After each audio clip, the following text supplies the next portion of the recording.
Welcome back અને સમાચારમાં આગળ વાત કરીએ સુરતમાં રેપ કેસમાં કોર્ટે સજા સંભળાવી છે। જૈન મુનિને કોર્ટે સજા ફટકારી।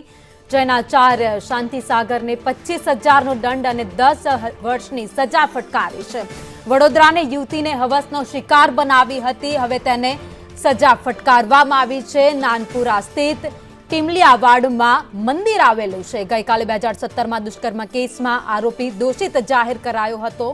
શાંતિ સાગર ઉર્ફે સજનલાલ શર્મા દોષિત જાહેર કરાયો હતો, જેને આજે દંડની સાથે 10 વર્ષની સજા ફટકારવામાં આવી છે। દુષ્કર્મના ગુનામાં અઠવા પોલીસે ધરપકડ કરી હતી। ગુનો દાખલ થતા જૈન મુનિ હાલ જેલવાસ હેઠળ છે।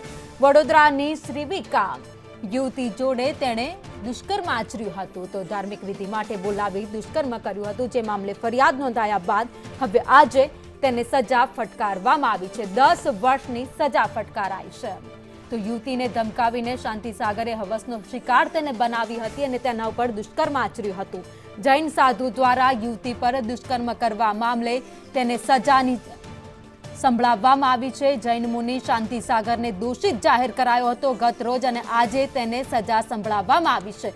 10 વર્ષની સજા સંભળાવાઈ છે। પરિવાર સાથે આશીર્વાદ લેવા આવેલી યુવતી તેના હવસનો શિકાર બની હતી અને તેણે તેના ઉપર દુષ્કર્મ આચર્યું હતું।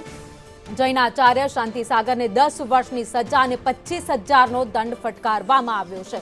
તો વડોદરાની યુવતીને આ જૈન મુનિએ પોતાની હવસનો શિકાર બનાવી હતી અને 2017થી આ કેસ કોર્ટમાં હતો। અત્યારે હવે આ કેસને લઈને ચુકાદો આવી ગયો છે।